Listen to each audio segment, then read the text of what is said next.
définition du Larousse, dictionnaire de vulgarisation, la cosmétologie est l'étude des soins du corps et des techniques destinées à l'embellir. Donc on est dans la beauté, dans l'harmonie, et on peut se poser la question, quelle va être la relation entre dermatologie et cosmétologie en fin de compte? Et j'ai voulu reprendre la définition du groupe thématique de dermatologie esthétique et correctrice de la Société française de dermatologie qui recentre très précisément la place de la cosmétologie dans la dermatologie.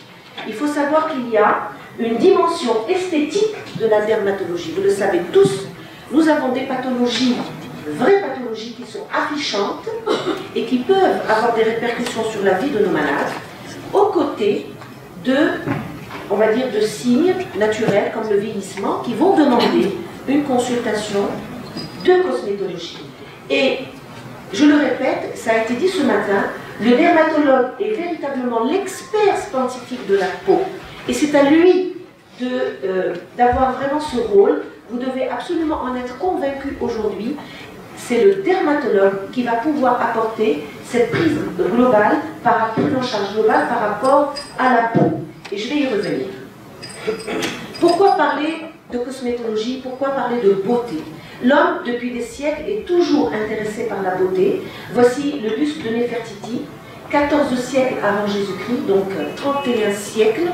Et nous sommes toujours en admiration devant cette harmonie du visage, devant cette beauté, difficile peut-être à décrire, à quantifier, à mesurer, mais qui est réelle. Ça nous frappe notre imaginaire. Et la recherche de la beauté se fait dans tous les continents. C'est l'Afrique, c'est l'Asie, c'est tous les continents, c'est toutes les périodes de l'humanité. Ça ne concerne pas que les femmes, les hommes aussi cherchent à s'embellir, que ce soit en retrouvant une beauté ou en embellissant ce qui existe déjà. Et une autre dimension de la beauté, c'est la recherche de la jeunesse éternelle. Voici une image d'une actrice américaine que vous avez tous reconnue. Après de 50 ans de différence, eh bien, elle va toujours chercher à paraître aussi jeune qu'à ses 18 ans. Et effectivement, aujourd'hui, le vieillissement cutané est quelque chose qui est vraiment au centre également de la cosmétologie. C'est ainsi qu'il y aura deux grandes thématiques dans la consultation de cosmétologie, à la fois l'anti-âge, qui prend de plus en plus d'ampleur, et l'esthétique, la recherche pour l'amélioration et l'embellissement de ce qui existe déjà. Il n'y a pas de chiffres réels à vous communiquer dans les consultations en cosmétologie, mais on sait que c'est exponentiel, ça prend de plus en plus d'ampleur. Vous le savez, dans certains cabinets privés de dermatologie, c'est presque exclusivement réservé à la cosmétologie.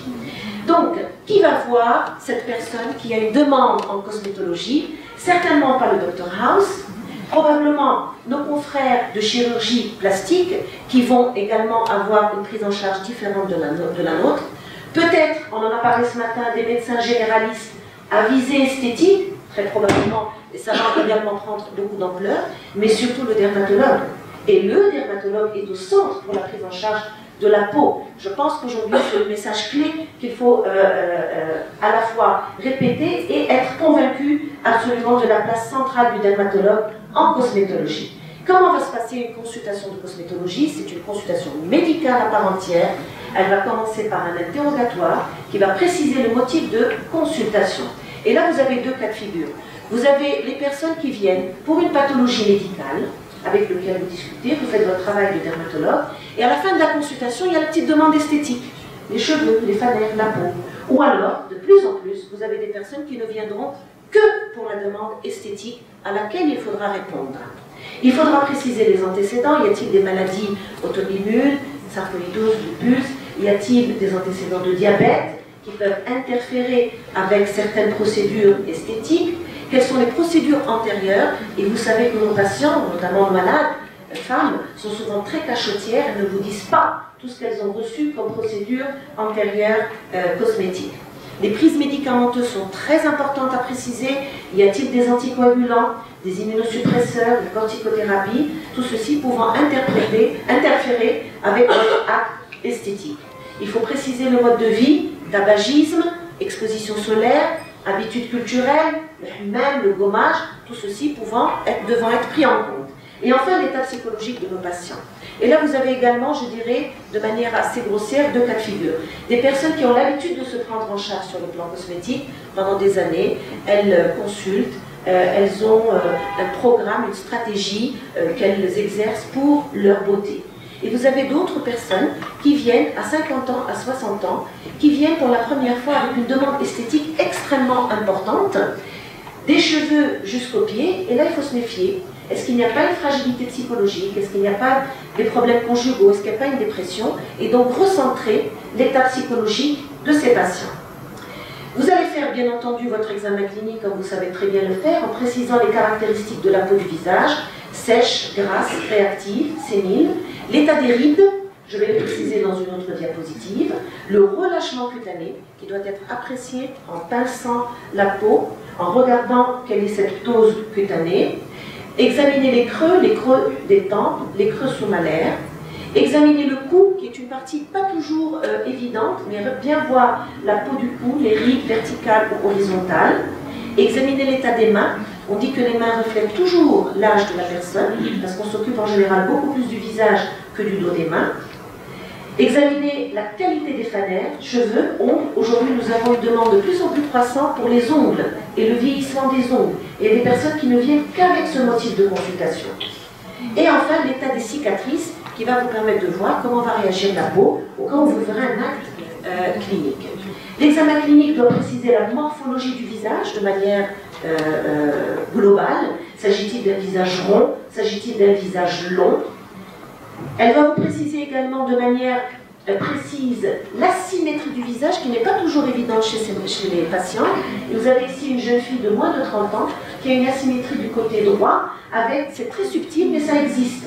Et donc elle peut ne pas s'en rendre compte, et pour certains actes, par exemple volumateurs, la patiente pourra vous dire non, je n'avais pas ceci avant. Quand vous lui montrerez la photo, elle reconnaîtra que initialement, avant le geste, il y avait déjà cette petite asymérie. L'examen clinique des rides va les préciser en position statique, et vous connaissez toutes les rides statiques, mais aussi en position dynamique. Il faudra faire exercer les muscles de la mimique pour retrouver l'étendue et l'intensité de ces rides dynamiques. Comme vous le voyez ici, sans aucun mouvement, en faisant hausser les sourcils, en faisant froncer les sourcils, les rides de la patois, en faisant également froncer les sourcils, les rides du lion. Et au terme, vous allez pouvoir faire une évaluation de cette consultation esthétique, notamment pour le vieillissement cutané. Vous avez soit des évaluations globales, la plus importante et la plus connue est celle du Globo, mais vous avez aussi des évaluations qui peuvent se faire zone par zone, par exemple la zone des rides de la patois, la zone des rides des sillons nasogéniens, etc. Toujours examiner les mains avec ces lentilles Gaussian, cette peau fabriquée qui reflète l'âge de la malade et surtout en cas de forte exposition solaire, et finir par l'examen complet du corps, puisque en fin de compte c'est une consultation médicale dans tout le sens noble du terme. Et enfin vous allez préciser l'indication esthétique, vous allez être obligé de prendre des photos initialement, vous allez expliquer là où les procédures que vous allez présenter et proposer à vos patients, leur expliquer la post-procédure et faire un devis. Et toutes ces étapes, qui sont des étapes en fait longues d'explication, c'est vraiment une consultation qui prend beaucoup de temps. Vous allez être obligé d'informer, d'expliquer à vos patients.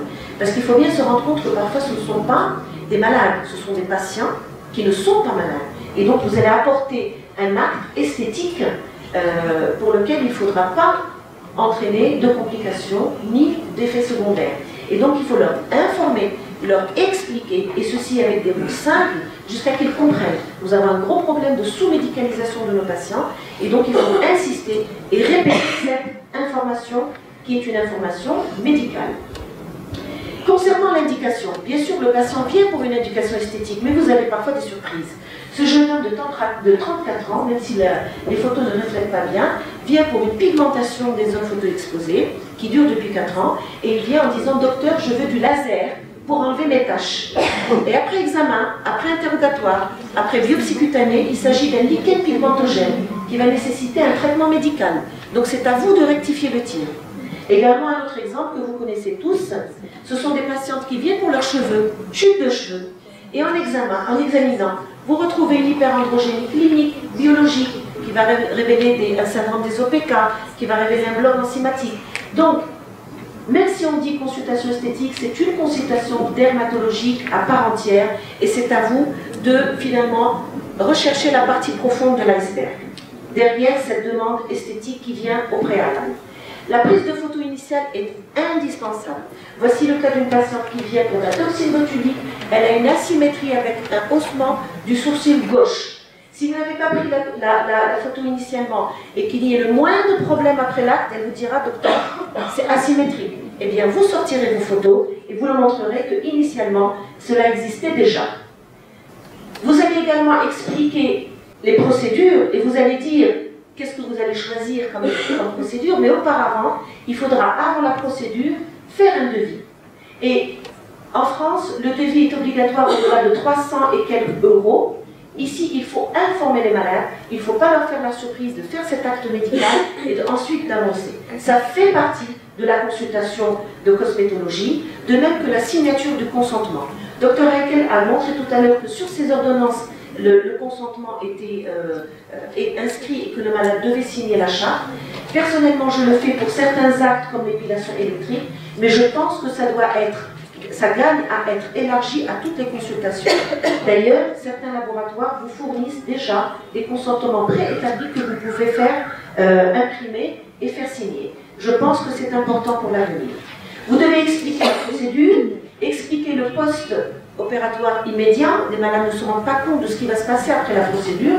Vous avez ici deux exemples à gauche d'un laser Erbium avec un œdème émérythème très important et un autre laser CO2 à quelques jours d'intervalle avec ses croûtes, avec cette desquamation. Et donc vous devez expliquer aux malades qu'il peut y avoir un certain nombre de jours d'exclusion sociale, d'exclusion professionnelle, prendre en compte aussi les habitudes culturelles, le gommage intensif ou excessif avec le gant de crin, l'exposition solaire.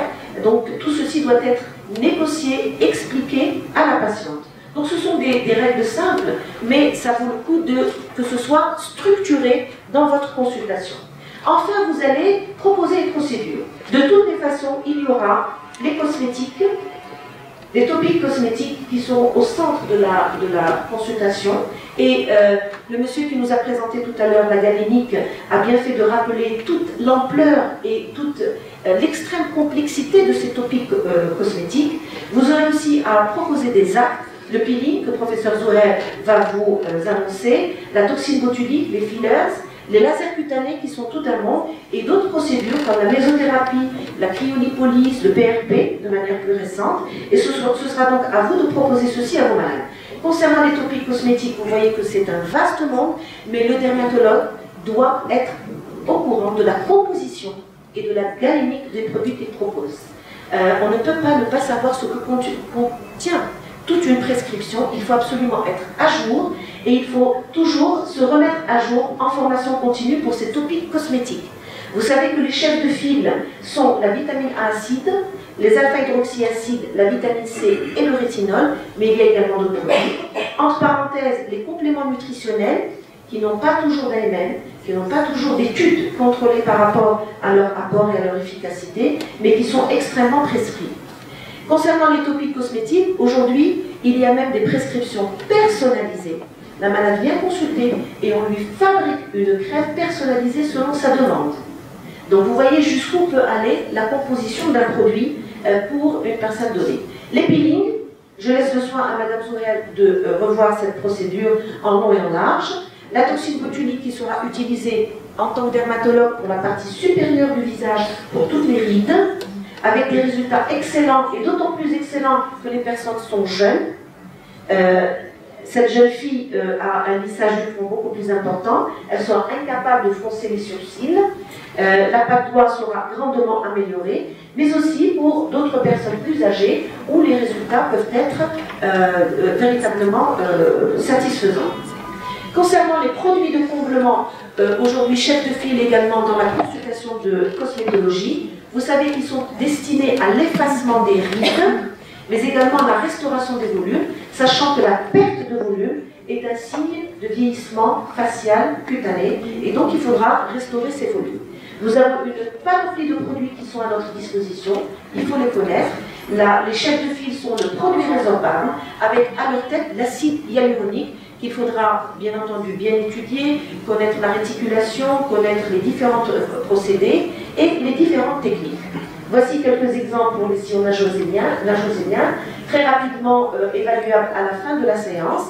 Également pour les sillons nasogéniens, également l'ovale du visage, avec une réparation quasi instantanée de cet ovale du visage.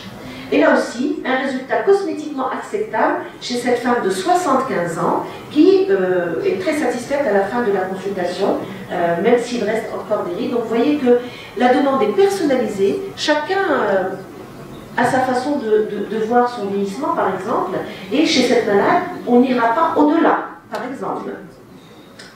Les lasers cutanés sont un monde véritablement très vaste et ils répondront à différentes indications. Pour un laser CO2, ce sera par exemple des cicatrices avec une diminution des cicatrices, même si le résultat n'est pas à 100% et accepté par la malade. Les lasers épilatoires qui nous rendent énormément service, mais qu'il faut considérer également au cours de cette consultation comme une consultation médicale avec les problèmes d'hyperandrogénie qui peuvent être sous-jacents, avec des résultats acceptables. Et une fois que vous avez expliqué et fait ces gestes à vos malades, et je vous rappelle, je ne peux vous donner que les principes généraux, parce que c'est tellement vaste. Une fois que vous avez fait ces gestes, la partie post-procédure est également importante. Il faudra un suivi clinique, il faudra également des photos au cours de ce suivi clinique, il faudra avoir un contact téléphonique parce que les malades peuvent vous rappeler pour certains gestes assez importants, et il faudra surtout gérer d'éventuelles complications. Et c'est en fait ça qui nous diffère de certains actes faits dans des salons ou faits dans des salons d'esthétique ou à la va-vite, c'est qu'il va falloir gérer les complications qui peuvent exister. Ça peut être des complications infectieuses, comme les herpès cutanés, que vous savez gérer. Ça peut être des complications inflammatoires, avec des érythèmes persistants. Et si cette femme travaille, vous allez devoir gérer cet érythème persistant. Ça peut prendre des semaines. Il faut gérer, par exemple, ici après un laser CO2, une hyperpigmentation réactionnelle, qui va durer parfois plusieurs mois. Même si la malade est plus ou moins satisfaite de ses cicatrices, elle a une hyperpigmentation post-laser. Ici, une complication post-laser épilatoire avec une cicatrice, c'était une nécrose, avec une cicatrice post-laser épilatoire. Ici, une hyperpigmentation secondaire à un peeling. Et tout ceci, ce sont mes propres complications. Donc ça existe. Il va falloir les gérer. Il va falloir accompagner ces malades. C'est ainsi que cette consultation de cosmétologie, elle va exiger un prérequis. On ne s'invente pas dermatologue esthétique du premier jour. Il y a un prérequis que vous faites dans votre formation, au cours de votre spécialité, par des cours théoriques, par des cours pratiques, par des séminaires, par des journées, par des congrès. Et c'est extrêmement important. Par des formations diplômantes, des DU.